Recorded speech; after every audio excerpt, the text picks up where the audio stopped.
Quality control. This is a topic from Project and Operations Management. That will be our section 4.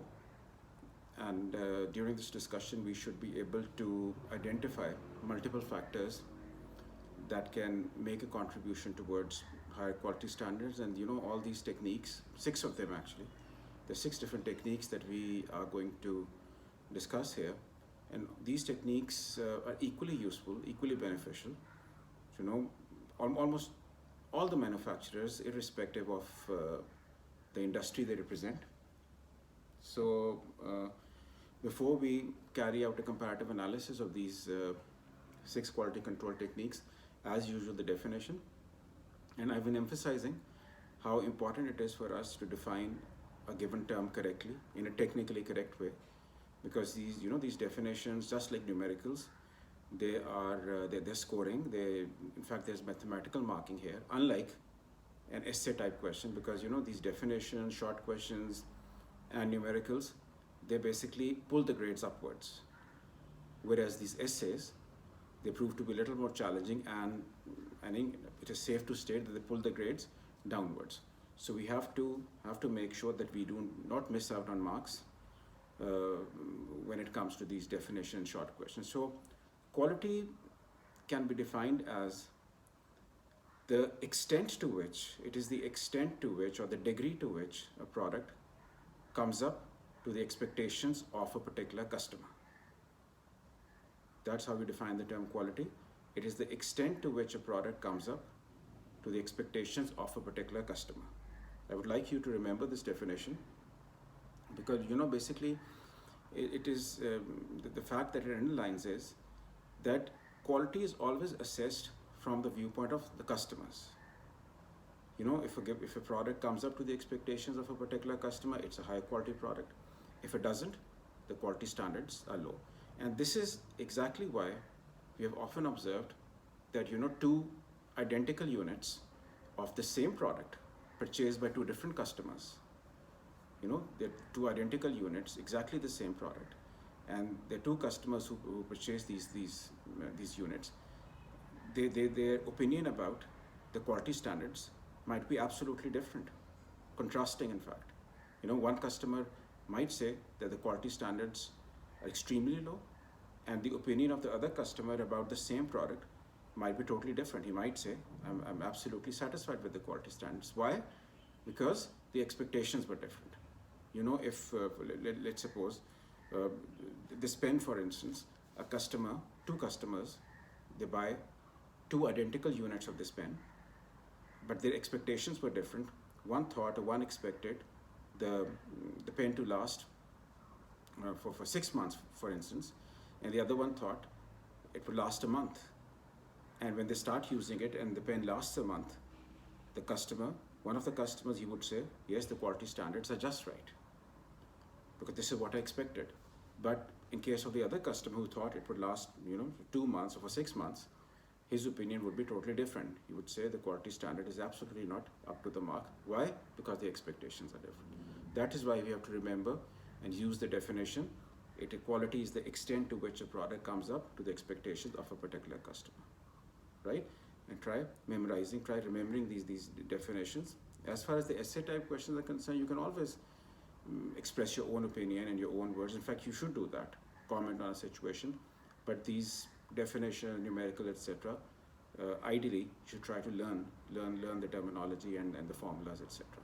And interestingly enough, these simpler terms might prove to be a little more challenging to define. Quality, we all know what quality is, but how do we define it? There's so many other examples. Planning, define, objective, define the term aim, define training. Such commonly used terms, but you should know how to define these properly. Okay. Now, the techniques that we are supposed to discuss here, quality control techniques. Like I said in the beginning, there are 6 techniques that are brought to use by companies for maintaining higher quality standards, right? Some of these techniques are proactive. It means they're applied before the production process starts, or before the production process ends. And some of these techniques are reactive. They are applied upon completion of the production. So one by one, let's go through these.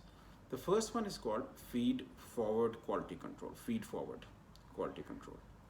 Okay, in this technique, the focus is on the inputs, right? In feed forward quality control, the manufacturer attaches a lot of importance to the quality of inputs. Inputs as in, raw material, workers, machinery that would lead to an output. So basically, feed forward quality control is a proactive technique, which means it comes into effect, it is applied before the production process starts. So obviously, if you hire skilled workers, if you purchase raw material of a superior quality, if your machinery is technologically advanced, there's a high probability that the quality of the input will also be high, right? Simply this is, this is the strategy that they're adopting, that they try and focus on the quality of inputs. And they're hoping and they expect, and they're justified in expecting that if the input is of a superior quality, the output will also be good. So that is feed forward quality control, right? By best possible raw material, hire good workers, competent workers, and get hold of superior machinery. Feed forward is followed by concurrent quality control. Concurrent quality control is technique number 2. So in concurrent quality control, the effort made by the manufacturer or the quality control department is to monitor the ongoing activities, right? In concurrent control, they try to monitor the ongoing activities. Concurrent quality control, they keep a check on each and every stage in the production process, and it's an ongoing thing. They monitor the ongoing activities, and the reason obviously is to identify a problem as soon as it arises. And you must keep in mind that whatever you discuss, always try to justify your statements, meaning give reasons for your statements. I think I've mentioned this before also in one of the previously delivered lectures. You must always try to give reasons. If you want to improve the quality of your answer, give reasons for your statements, right? That XYZ company should make an investment in this country. Why? Come up with an answer, and you have to add it to the explanation there, right? Always try to give reasons. Always justify your statements. Analyze your statements, justify your statement, give reasons. As a rule, try to remember this when you're attempting a question. So basically, in feed forward, the reason was that if the input is of a high quality, the output will be good. In concurrent, the reason is that if they keep an eye on each and every phase or stage in the production process, the reason is obviously that in case there's a problem, in case there's something that is out of order, it is spotted immediately, and you can come up with a timely solution to the problem. So if a worker is not working properly, or raw material is being wasted, or there are some issues pertaining to the machinery or anything else, it will be identified and resolved quickly. That's feed forward quality control. This is an ongoing thing. Then this is followed by feedback quality control.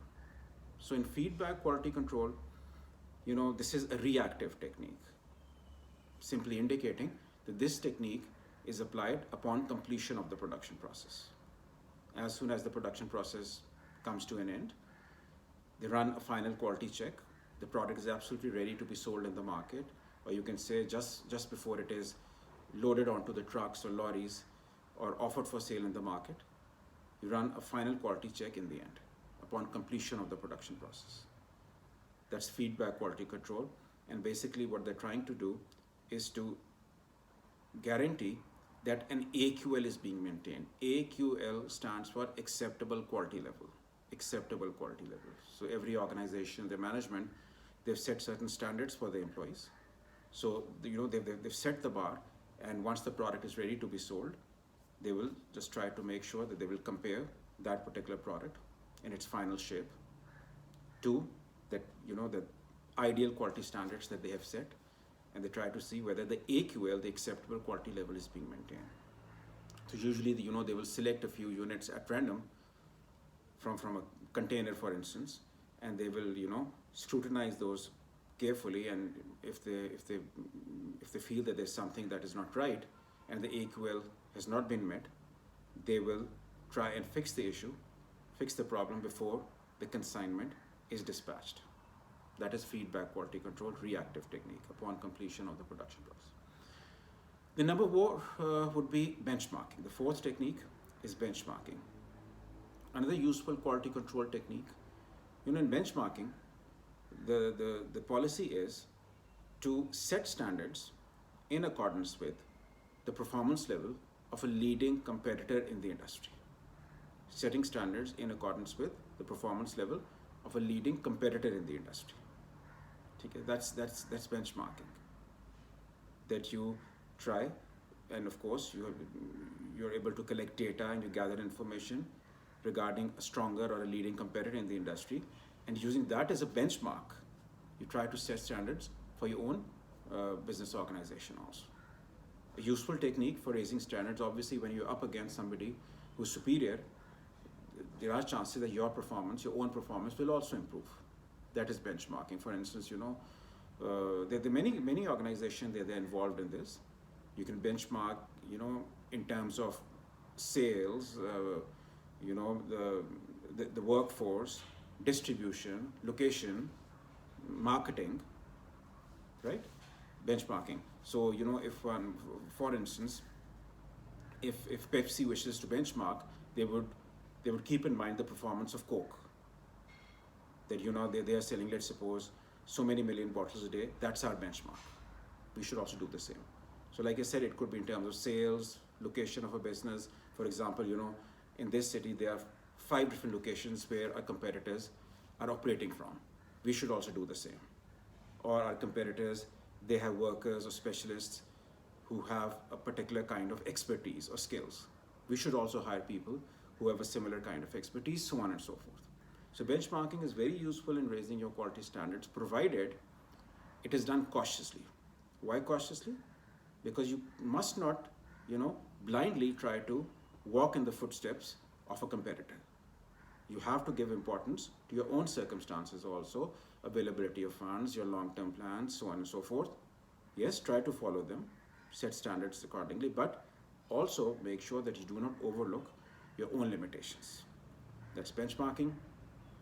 After benchmarking, we have TQM, total quality management.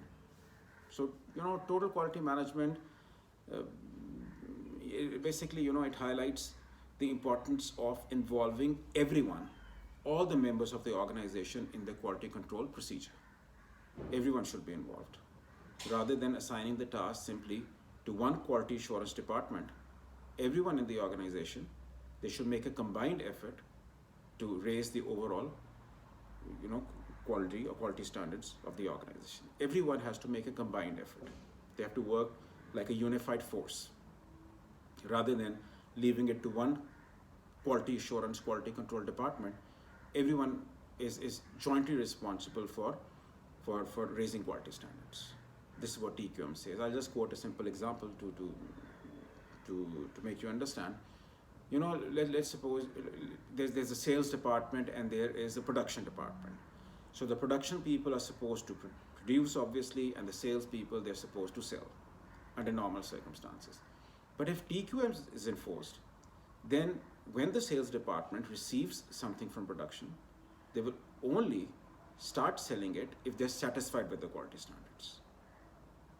Right? If they feel that the product that has been handed over to them does not meet the required standards, they will highlight the issue. Maybe they will return it to the production department or whatever the procedure is, and they will agree to it that we'll start selling this product only if they're satisfied with the quality standards. So in a way, you can indirectly cross-examine the performance of other departments also. So this also proves to be highly useful. Total quality management. It's a useful technique, for involving everyone in the procedure, the quality assurance. But again, it will produce the desired results only if it is done in a professional way.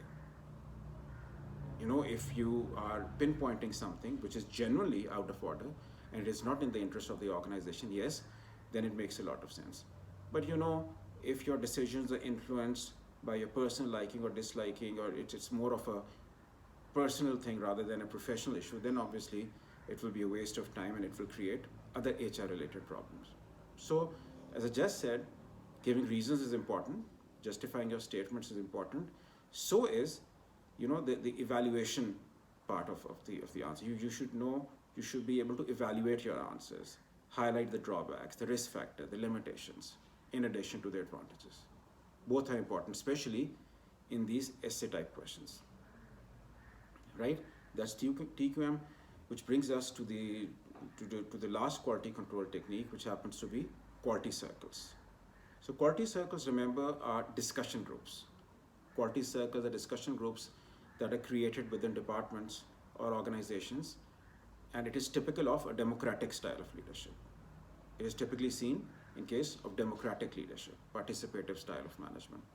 The democratic leaders, they will allow the creation of such discussion groups, quality circles, in which everyone in the department is allowed to express his opinion, take part in the decision-making process, a participative style of management, basically, right? So as a result of this discussion, new ideas will be generated, and there will be a sense of belonging, and everyone would feel that he is an integral part of the organization. And when new ideas are generated, views are exchanged, everyone has a different background, different kind of experience. So there are chances that this discussion proves to be fruitful and leads to the generation of new ideas, and that would contribute towards higher quality standards ultimately. So quality circles, the advantages and drawbacks of quality circles are exactly similar to the advantages and drawbacks of democratic leadership. It motivates workers, new ideas, workload is shared.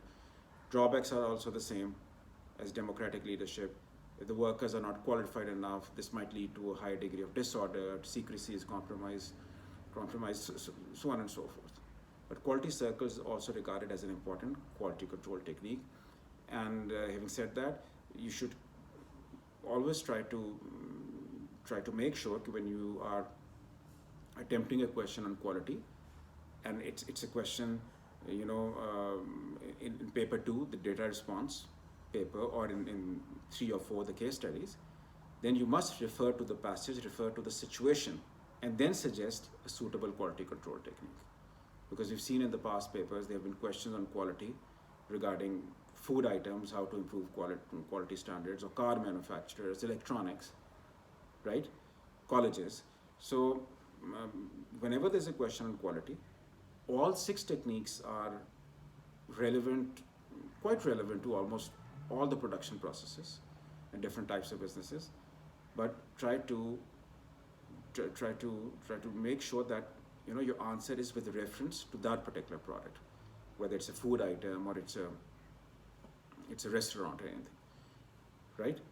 So this is what you need to know regarding quality control. And yes, quality control is something that a business can't survive nowadays because of the tough competition that we have. Absolutely essential. But yes, it will prove to be time consuming. Yes, it will prove to be costly. No doubt about it. There are limitations associated with whatever we discuss. And this is what evaluation is all about. You have to highlight the other side. Doesn't matter how important the concept appears to be. There will always be a risk factor or a limitation. So that should also be mentioned there in the answer. Right? So basically what we've learned today in this session is that quality, the extent to which a product comes up to the expectations of a particular customer, the definition, and then all these techniques, feed forward, concurrent, feedback, benchmarking, total quality management, and quality circles can play an important role in improving quality standards. All right, this should be it for today. Allah Hafiz.